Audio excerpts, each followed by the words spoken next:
You wake up to the sound of your phone alarm buzzing on your bedside table. It's early, and the faint light of morning peeks through your curtains. You want to stay in bed to shut out the world, but you know you can't. You need to get started. Another day of making videos for the internet, another day of fighting to stay noticed. You sit up, you let out a heavy sigh, and you know your back still aches from hunching over your computer yesterday, editing for hours. You didn't even eat dinner. You were too busy trying to upload before midnight. You stretch, then you crack your neck, and finally you force yourself up. There's really no time for breakfast because your day's too packed. You have too many emails to check and comments to read and ideas to write down. Alright, good job. You made it out of bed. Now it's time to grab a glass of water and head straight to your desk. Your studio is just a corner of your living room. There's a cheap ring light, a worn out camera, and a backdrop you bought on sale. There's no glamour here, just some old gear and a plastic chair. So you open your laptop and start checking the numbers. How is yesterday's video doing? Newsflash, it's not great. You also notice that fewer people watched it than you hoped, and your revenue's dropping. The platform's rules must have changed again. I mean, who knows? They never say it clearly, it's always illegal mumbo jumbo. One day you're making just enough to scrape by, and the next day your earnings are cut for some reason. Next, you check the comments. Some of them are nice, longtime viewers thanking you or leaving a kind word, but many of them are mean, that's the reality of this business. They make fun of how you look, your voice, your ideas, or say that you've sold out. Some accuse you of lying. Others just say you're boring. At the end of the day, the words shouldn't matter, but they do. They dig at you. And it's not like you can talk to these people face to face. They hide behind fake names, throw insults, and vanish. You also know you're supposed to engage with your audience, to answer comments and keep them happy, but, it's tough. So how do you talk to people who only want to hurt you? So then, you push the negative thoughts aside for now. You have work to do. You need a new idea for today's video, right? But you start thinking, what do people want to watch?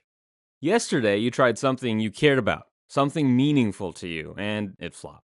Maybe you should chase a trend again, try to do what everybody else is doing, some silly prank or a quick how-to video that might get picked up by the algorithm.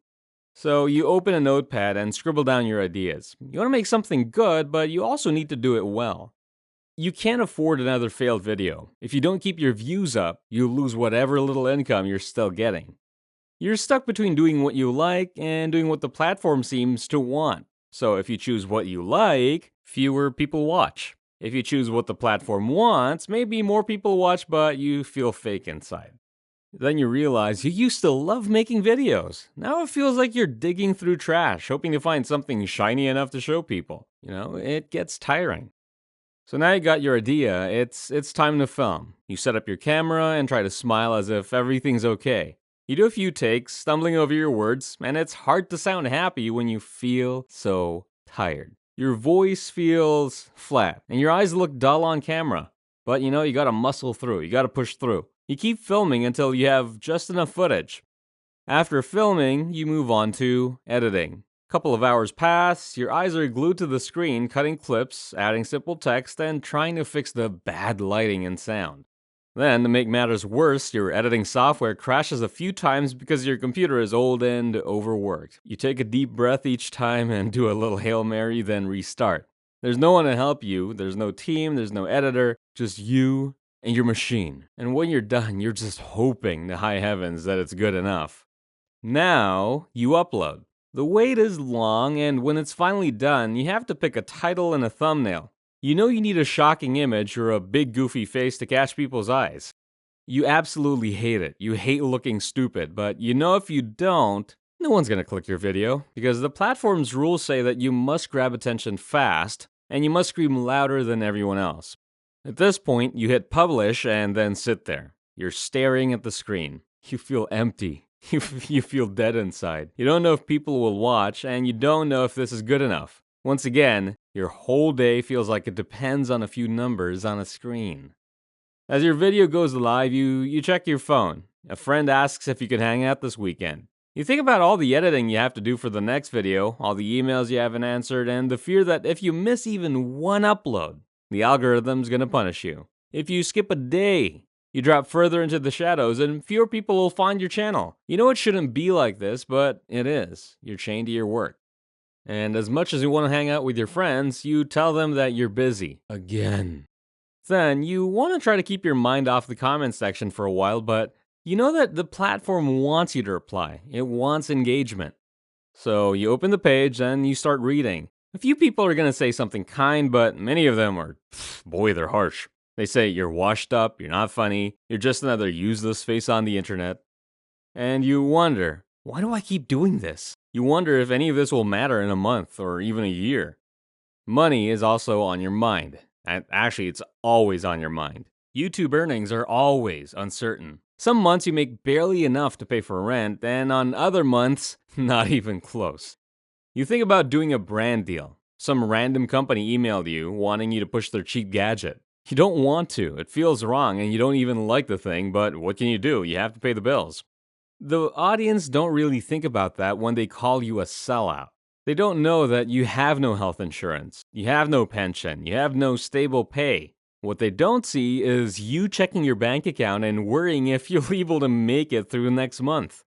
Now your shoulders are hurting from being tensed up all day. Your head throbs, but you can't really afford to stop. You need to keep learning about what's trending, you keep adjusting to the new rules, and you keep making content.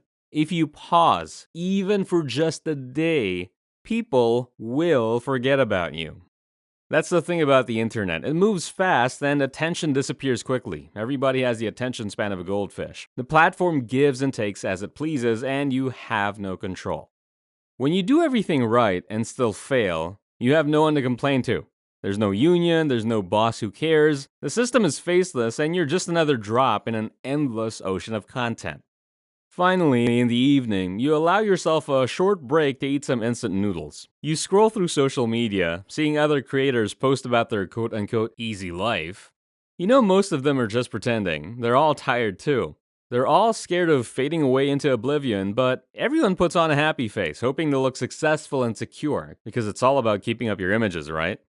You think back to when you started, your early days. You remember the joy of making your first videos, the excitement of gaining your first few subscribers, the feeling that you were building something special. Now those memories just feel so distant. The love you once felt for this work is fading, replaced by stress, fear, and doubt.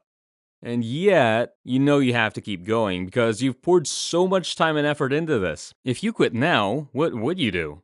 You've built your life around this strange, never-ending hustle, and you're not sure how to escape. Then it gets late, you should sleep, but you're already thinking about tomorrow's video. What are you going to film? Will you have enough energy to smile into the camera and act like things are great? You know that viewers don't want to see you sad or tired because they want entertainment. They want energy, excitement, but you have none left to give. You're running on empty. Still, you'll find some way to fake it because that's what it takes to survive here. Remember, you're the one who wanted this.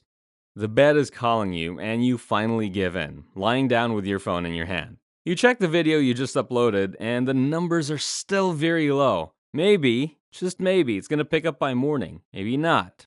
So then, you start to feel heavy with worry. You think about all the advice people gave you. Just be yourself, work harder, make better thumbnails. They don't know that you've tried all of that 100 of times over, and even more than that. But what they don't know is that the problem is bigger than all of that. It's a game of chance, and the odds are not good. The odds are not in your favor. As you drift off to sleep, you realize this. Being a YouTuber in the 2020s sounds like a dream, but it often feels like a trap and it makes you feel like crap.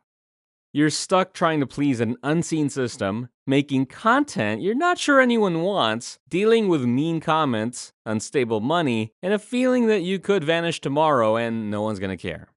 You feel alone, tired, and unsure if you can keep doing this forever. Then the world sees the final video, the neat little package you uploaded, but they don't see the pain, the stress, and the fear. They don't see you lying in bed at midnight, staring at the screen, wondering if tomorrow will be any better. Come to think of it, they don't see you at all. They just see a video thumbnail, and if it's not good enough, if your eyes aren't wide enough, or if you don't look stupid enough, then they keep scrolling. And then it hits you. You are just another face, just another voice, and you're struggling to stay alive in a place that never really promised it would be fair. That was never in the terms and conditions.